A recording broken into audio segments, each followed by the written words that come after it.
Okay. Good morning, everyone. Good morning. We're going to swap this training around, do the bus evacuations first, so you can do the smoke on the bus. There's a 180-pound dummy you guys will have to drag off the bus without smoke, and then we're going to put smoke on the bus and show you how hard it is to really evacuate children off the bus. And so we're gonna come back and I'll show you some videos. But these buses, like the one in Mobile, burned up in 6 minutes, and they had some people that helped in the neighborhood evacuate these kids. But imagine if we're on 90 or something like that in a heavy area and you're just dropping off a latchkey kid, they may not have help. And so we were just lucky in the neighborhood to get those kids off the bus. So as per guideline 17, you got to conduct 2 evacuations a year. We normally say a front door in the fall, rear door in the spring. And that just kind of repeats what I just said.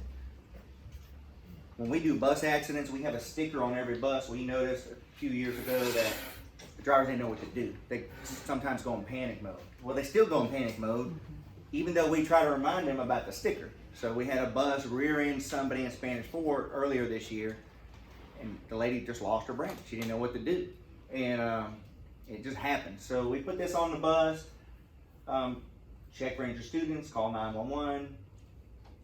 With our radios, they're supposed to call on the radio. Sometimes they forget, and I'm going to remind them, because when they call on the radio, it alerts a team of people, and that's what we want, a team of people heading their way, or at least working toward that end. Also with the phone, you might not get me right away, you might not get him right away. With the radio, even though Danny might not be able to hear, Ron might be able to hear, and then Ron will start the relay process. So evacuate the bus if necessary. Don't leave a student unattended. Obviously, and with special needs kids, that's, like I said, that's the hard one, because you got the runners, you got those severe autistic kids that will go in panic mode, and there's nothing to do. When we deal with a police officer, they're going to want certain things. A list of all students, birthdays, male or female. They want that. They have to do that for their state police report. And what happens, and what actually had one in Bay Minette just 2 months ago, got rear-ended by a pedestrian. I mean, by a POV. The bus had nothing, didn't have any scratches on it, no scratches on it, but the parents have come back now suing the county. It had nothing to do with us. And their child wasn't hurt because they were inspected, but now they're suing, they're wanting money, obviously, because they see that big yellow bus, they see dollar signs. We put on here, notify Mr. Pollard and bus shop. Once we do that, because sometimes they panic. Once they do the radio, that's notifying me, and it's notifying, Ron answers the radios in the mornings. Glenn, depending on where he is, he will answer radios too, so that's kind of sending that notification out. Obviously, at no time admit fault. We've had this issue, so we had the bus that got rear-ended on 90, and all of a sudden these parents are driving up, and it was a pretty bad accident. They were trying to grab their kids. Well, we don't know if there's custody issues, so we always say don't release a kid, period. Only if you're on scene, you can release them, I don't care. I'm not gonna release them, I'm gonna call you. Hey, can I release this one? I'll let you guys communicate with me. Do not allow good Samaritans, obviously, to transport kids. That happened on that Highway 90 scene. Someone said, oh, I know so-and-so, I'll take them home. And we caught it right before it happened. I think it was like a 6-year-old or something like that. We were able to say, nope, you can't transport. We don't know you, so. And obviously, depending on, so now with insurance, we have to put a letter in their file. And so I'll write, it was the fault of the driver, or it was not the fault of the driver. It's a very simple thing, but that's for insurance purposes. Now, if there's some more details to that, I'll make the letter more detailed, and that goes in their file, whether it's their fault or not their fault. That just covers our bases. Obviously, that's one of those things. Every time there's something new, we got to add something to it. So, but this is in their buses. It's a sticker in their buses. We try to keep this as simple as possible for them, because sometimes you just have people go in panic mode. Do you have anything to add to that? I'm just talking about the training we do. Smoke on the bus. This is the bus in Mobile, and I think I may have this video here.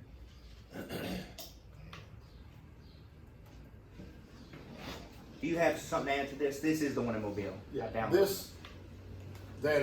alternator had actually gone bad on the bus. It was a remand alternator, is what they felt was the final cause. At that time, we were actually putting remand alternators. We was using the same company to reman our alternators because they were pretty expensive. From that point on, now we only put brand new ones. We don't put any reman on it. But by the time they seen the smoke and it burned through the doghouse in the front, which is plastic, once the smoke come through the bus, the driver stopped and realized there was something wrong. And within 6.5 to 7 minutes, it was fully involved from front to the rear. If you'll notice, see the windows open and the smoke just is coming out, you can let all the windows down in the bus and the roof hatch up, and I can still feel the bus full of smoke. And that's what we're going to show you today when we do the smoke on the bus. We'll actually let you sit down. If you do have asthma problems, don't, because even though it's not toxic, it's the same smoke they use in the smokehouse that they do at the elementary school. We use the exact same brand. But your mind's going to think, I can't breathe, and so don't get on the bus. And we do this smoke on the bus that we're going to do with you today. Our drivers have started doing it. We do it at orientation. Everybody has to go through it. The first year we done it, people were like, they couldn't believe just how bad it could get. And you got to understand the smoke we're using, you ain't coughing or nothing else. Whenever that smoke there, I guarantee you, because it's burning black rubber and stuff, you probably can't breathe and everything else. So it's helped our guys, our drivers, to learn to do a better job of doing their smoke evacuation, their evacuations they do. Because there was people who come off the bus and would have tears in their eyes and go, I didn't believe it was that bad. Now I see I'm gonna have to do a little better job of doing my evacuations. And we do this every year. Sometimes the problem is we don't always get the teacher drivers. They're doing stuff, and so we tried to make sure we do it during orientation. So our drivers sometimes get it twice a year. So all this stuff's fire retardant. But like Glenn hadn't said this, but he told me about it. But underneath there is not fire retardant. It's just board. Once that catches on fire in that heat, it's gonna burn just like anything else. Just like anything else, and it's amazing how a lot of this stuff's built a certain way, but the flames just permeate that bus immediately. Luckily, we haven't had any bus. Mobile's had 2 in the last 3 years. We've had 0, and we want to keep it that way. Which is why we do a really good job. If you'll ever notice, you may just see our mechanic trucks just riding through the parking lot, looking and just driving past the buses. They're not really just driving past the buses. They're actually riding by to look, stick their diesel fuel on the ground. They actually ride through just to look for that type of stuff. But if you see one of our school buses with a diesel fuel on it, we put it automatically out of service, just because the fire, especially on a special needs bus, could be a big issue. We do this same training. We actually do a training with the fire departments. I think we've done about 17 or 18 of them already in the county. We actually go to their facility at night on their training days. We have volunteers that go do it. Nobody gets paid in the county. We just use the county's equipment to do it. And we actually do the harnesses. We do these to train them, because when you're on a bus out there that's full of smoke, can you tell if the kid's in this or if the kid's in this? The only way you can tell is by these straps on the back of it.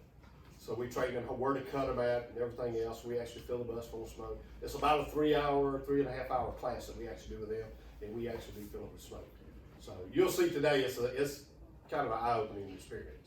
So what's neat, Glenn's our fleet manager because he's also a former paramedic. So he has this background. So, we need to do this with the fire department. So he started doing that, and that's how our symposium kind of got started. We wanted to do a luncheon, and then said, let's do this, this, and this, so it's really turned into a pretty good training. We've dumped the bus in the water in Orange Beach. They had divers come in, and it's surreal seeing a body bag come up with a dummy in it. And it just, that could be actually a kid, just kind of we've done some really neat things. So what we're gonna do when we go outside, I would like to do the lift. It was broken last week, just kind of show him how that operates. And then get him on the bus. He'll kind of explain the evacuation process. We're gonna have you guys, we're not gonna do the smoke on the bus with the dummy, but you guys, it's showing you what that dead weight is like, and you guys have to push it off the back and then evacuate it. So think about this, if you're on a sped bus, you normally only have a driver and a paraeducator. And so job will let you use all 5 of your man strength here to get this dummy off the bus. And then you just think about a couple of our children. You've got a couple at the middle school that are big boys trying to get them off the bus. If you had to get them off on the emergency blanket. So he'll explain how we do that, and then we'll put you back on the bus, and you're gonna do a front door evacuation. Good? All right. Go ahead. In addition to that, I think it's very important when we're doing front door and rear door evacuations, make sure your sped drivers have a detailed plan and explain that plan to you. We don't make them go through it but make sure they explain that to you, so if it happens, you know they know exactly what they're gonna do and what procedure they're gonna use to get that done. And Because you don't have time to figure it out then, it has to be done on the spot. And that's why I told you last week, we go through that with them.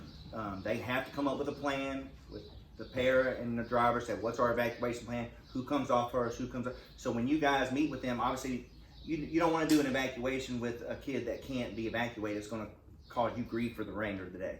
So I want the drivers to be able to talk you through that process. Now, if you got a couple that can obviously walk off the back of the bus or stuff like, let them do it.